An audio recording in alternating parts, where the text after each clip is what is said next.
Aujourd'hui, c'est un jour de gloire. Amen.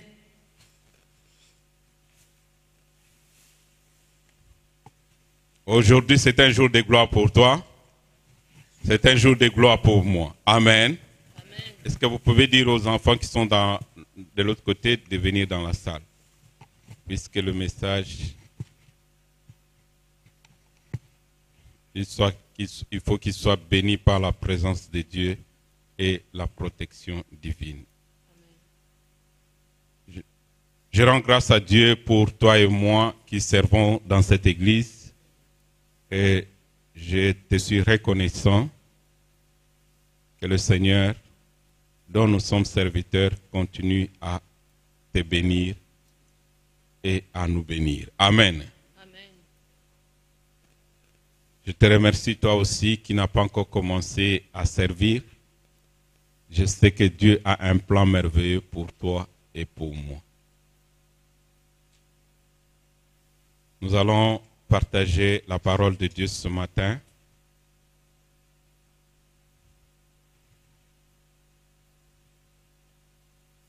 Je ne sais pas pourquoi le Saint-Esprit a voulu qu'on puisse partager ce message, mais lui, il a la réponse à toutes les questions. Nous allons prendre nos blocs-notes, nos Bibles, pour prendre note le verset, ainsi que le titre du message de ce matin.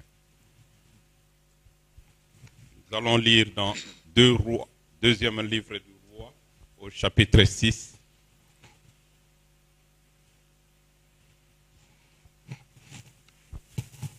Deuxième livre du roi, au chapitre 6. Nous allons lire à partir du verset 24 jusqu'au verset 30. Ensuite, nous allons lire Jean chapitre 3 au verset 16. Ensuite, nous allons lire Genèse chapitre 22 au verset 7.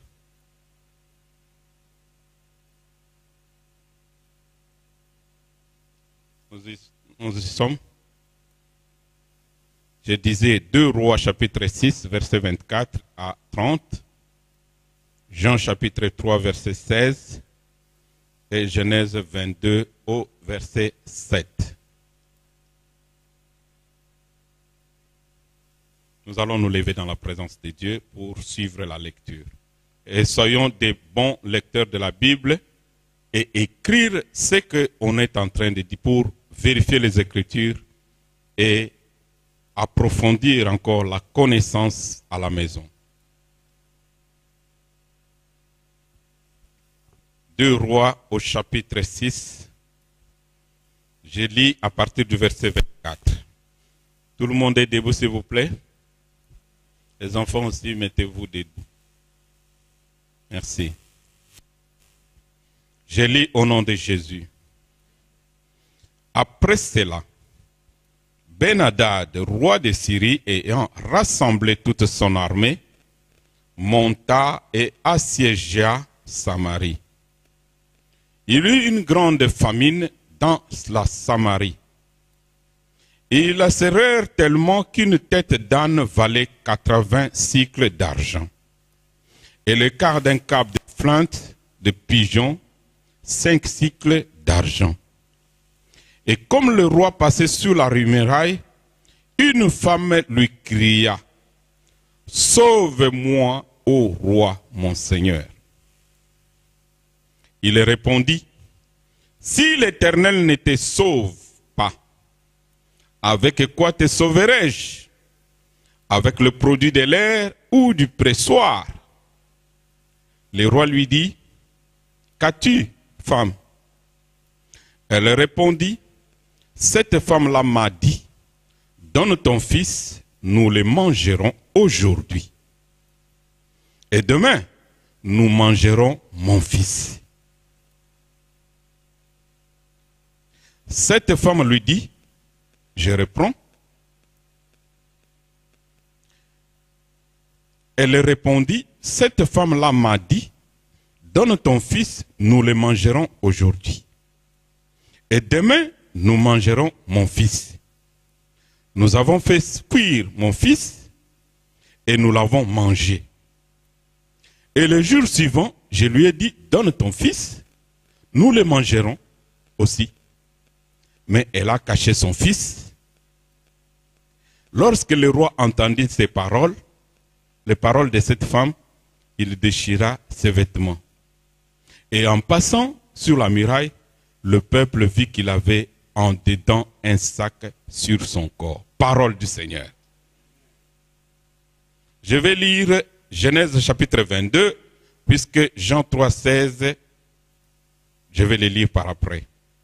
Genèse 22. C'est une parole qui m'a bouleversé dans le bon sens.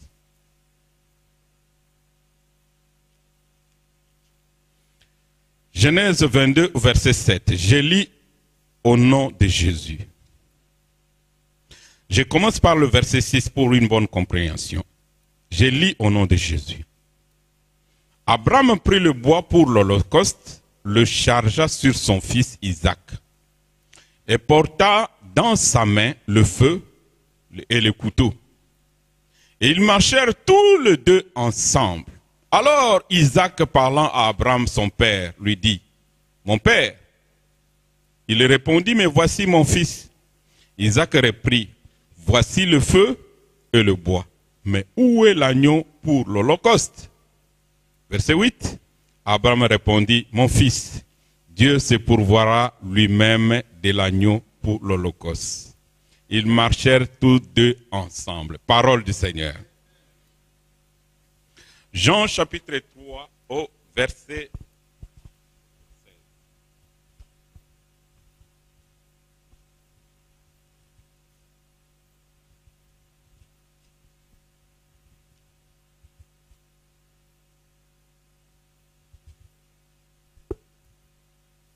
Je lis au nom de Jésus. Car Dieu a tant aimé le monde qu'il a donné son Fils unique, afin que quiconque croit en lui ne périsse point, mais qu'il ait la vie éternelle. Parole du Seigneur. Nous pouvons nous asseoir, s'il vous plaît?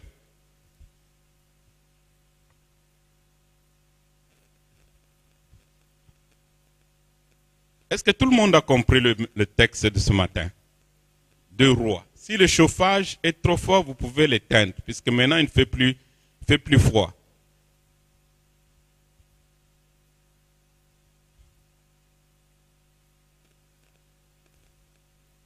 Bien-aimés, dans le premier texte que nous avons lu ensemble, on nous parle d'une histoire extraordinaire.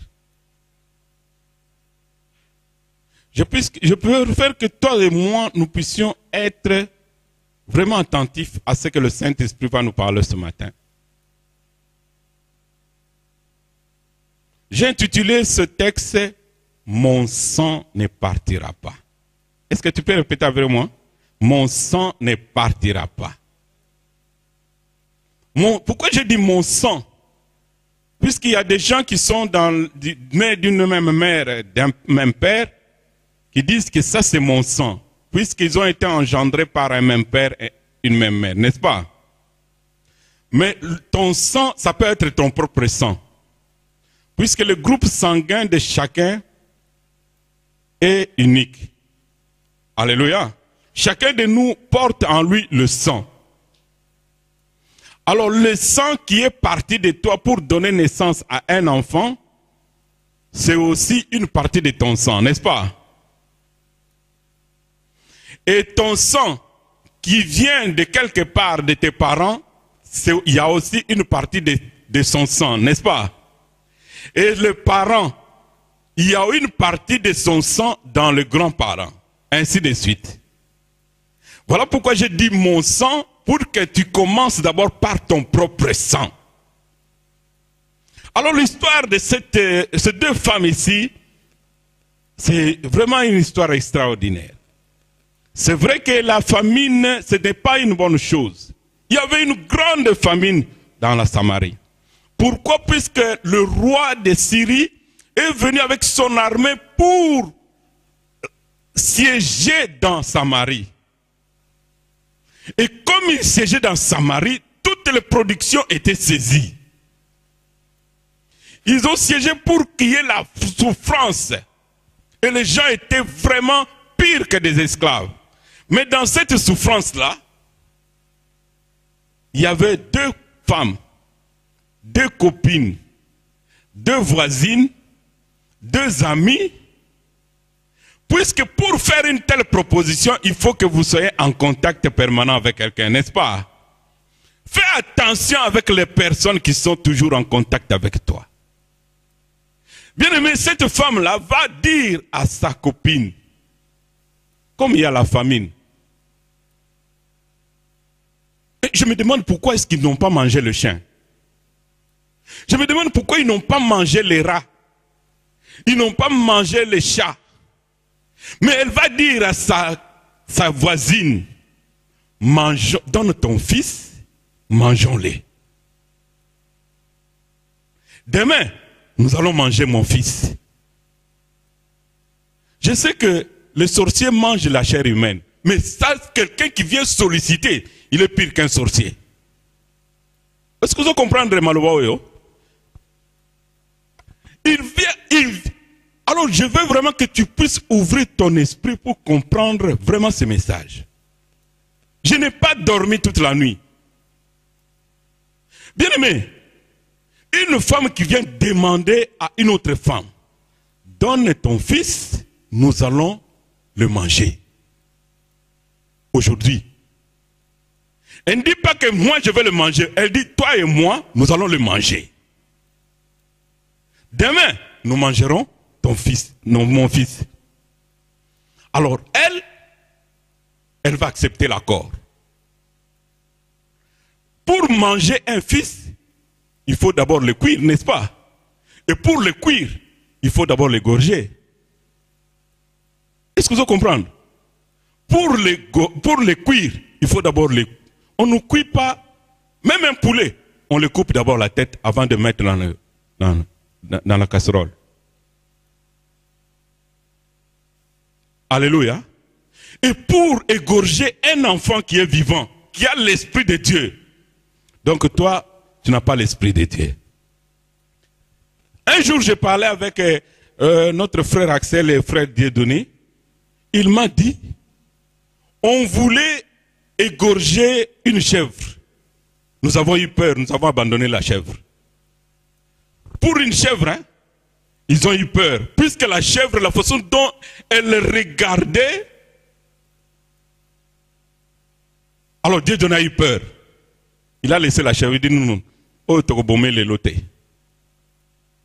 mais quand ton propre fils, ton propre sang, tu acceptes l'accord avec ta voisine, c'est qu'il y a pire que la sorcellerie. Alléluia. Il faut que la sorcellerie tombe.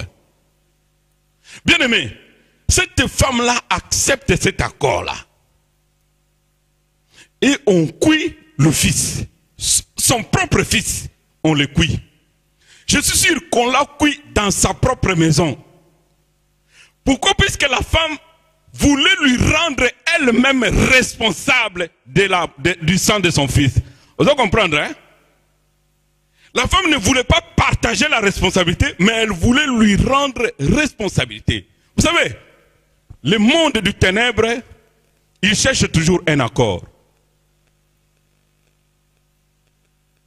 Il cherche toujours un accord. Je n'ai jamais vu un marabout qui vient chercher quelqu'un à la maison. Les marabouts attendent quand ils viennent, quand les gens viennent, il dit, ok, c'est toi qui es venu vers moi, alors je dois te donner ce que j'ai en moi. Même si ça te tue, c'est toi qui es venu. Alléluia. Donc l'accord est très important. Bien aimé, cette femme-là accepte cet accord-là dans le monde du ténèbre. Ils ont mangé. Parce que la Bible précise bien, nous avons mangé mon fils. Ça, c'est ce qu'elle dit. Maintenant, quand elle, le lendemain, elle dit, ok, maintenant c'est ton sang que nous allons boire et nous allons manger. La femme, qu'est-ce qu'elle fait? Elle va cacher son fils. Elle, maintenant, elle a perdu doublement. Et le fils du voisin et son propre fils. Vois comment le diable rend les gens bêtes. Donc, elle perd doublement. Maintenant, elle va pleurer auprès du roi. Ô roi, sauve-moi. Et le roi lui dit, avec quoi te sauverai-je? Si l'Éternel ne te sauve, qui te sauvera? Moi, je n'ai rien pour te sauver. La famine, elle frappe tout le monde. Les difficultés, c'est tout le monde. Il n'y a que l'Éternel qui a la solution à tout problème. Alors le roi se ressaisit un peu, il dit, dis-moi un peu, quel est ton problème? Elle va dire son problème au roi. Cette femme-là est venue vers moi. Ce n'est pas moi qui est allé vers elle, mais c'est elle qui est venue vers moi. Elle m'a donné une proposition. Nous mangerons mon fils et demain nous mangerons son fils. Elle a accepté l'accord. Alléluia. Et le roi, quand il a entendu ça, ça l'a bouleversé. Il a déchiré ses vêtements. Il dit, les gens peuvent être en souffrance. Mais une souffrance qui fait qu'on puisse manger son propre sang, ça c'est quand même grave. Voilà pourquoi le roi a déchiré ses vêtements. La Bible dit, ne déchirez pas vos vêtements, mais déchirez vos cœurs. La signification de déchirer le vêtement, le roi était vraiment à bout. Il était en souffrance. Pour dire, Seigneur, jusqu'à ce point-là, une femme qui cuit son propre fils. Bien-aimé, dans la vie, avant que l'enfant puisse être cuit, il y a eu accord entre les deux parents, n'est-ce pas? Et l'enfant, est-ce que l'enfant savait l'accord qui existait entre les deux parents? L'enfant ne savait pas. Et dans ce monde, on est dirigé par l'esprit. Et par l'esprit, il y a des gens qui sont déjà assis, qui ont conclu, qui ont fait des accords. Et les enfants, cet enfant-là, était victime des accords conclus entre sa mère et l'autre femme. Est-ce que vous me saisissez un peu? Bien-aimé, je reviens sur Abraham. Abraham signe un accord avec Dieu. Donne-moi ton fils. Alléluia. Et l'accord était entre Dieu et Abraham. Maintenant, l'enfant ne savait pas l'accord qu'il y avait entre Abraham et Dieu. Mais l'accord, à la différence des deux femmes, l'accord entre Abraham et Dieu, ce n'était pas pour la mort, mais c'était pour la vie. Puisque Genèse nous dit, le fils qui marchait avec Abraham ne savait pas que c'est lui qui était le sacrifice. Est-ce que vous comprenez bien? Hein? Le fils qui marchait avec Abraham, son père, ne savait pas ce qui va lui arriver demain. Ne savait pas ce qui va lui arriver à la minute qui suivait. Mais son père avait conclu une alliance, un accord avec Dieu. Il a pris le couteau, pas pour le cuire, mais pour lui faire un sacrifice. Alors l'enfant lui pose la question, papa, donc c'est un enfant qui parlait déjà. Un enfant qui connaissait les choses de Dieu. Mais il va poser la question à son père. Mon père, je vois le feu, je vois le couteau, je vois le bois. Mais où est l'agneau pour le sacrifice? Mais le père ne lui a pas dit que moi j'ai signé un accord avec Dieu pour que toi tu sois le sacrifice. Nani Mokonzi. Bien-aimé, je veux que tu puisses comprendre que toi et moi, nous sommes venus de quelque part. Nous sommes venus d'une tribu, nous sommes venus d'un clan, nous sommes venus d'un pays. Même dans le quartier où tu habites là, il y a des gens qui ont déjà signé des accords. Voilà pourquoi ce matin, je veux que tu ouvres ton esprit. Tous les accords du ténèbre doivent être déchirés. Je dis tous les accords du ténèbre doivent être déchirés. Quel est l'accord qu'on a conclu entre toi, entre tes parents, pour ton avenir. Tu verras dans notre famille, la tante était stérile, les petits-enfants stériles, les enfants stériles, et les gens le disent avec fierté. Tante wana pe combat, koko na biso kala pe combat. Tu vois des choses qui s'héritent et des maladies qui s'héritent. Toujours les mêmes maladies. Toujours le même décès à la même date. Puisqu'il y a eu des accords quelque part. Si tu rencontres quelqu'un, il y a toujours quelque chose qui fait fuir cette personne-là. Il y a un accord quelque part. Quel est l'accord qu'on a conclu pour toi? Quel est l'accord dont toi tu es victime? Et quel est l'accord dont tes enfants sont victimes? Bien-aimés, les diables existent. Il ne faut pas ignorer ça. Et il y a des gens qui sont endormis. Faites de bons accords. Vous savez, Dieu a tant aimé le monde, Jean chapitre 3, verset 16. Dieu a donné son Fils. Dieu a fait un accord avec lui-même. Genèse nous dit, faisons l'homme à notre image. N'est-ce pas? Et à notre ressemblance. Donc Dieu a fait l'accord avec le Saint-Esprit. Qui enverrai-je? J'ai envoyé Adam. Adam n'a pas réussi. Qui vais-je envoyer? Si Jésus est venu, il n'était pas venu pour... Il est venu pour donner la vie, mais il n'est pas venu pour rester vivant. Jésus est venu comme un sacrifice. Loba amen.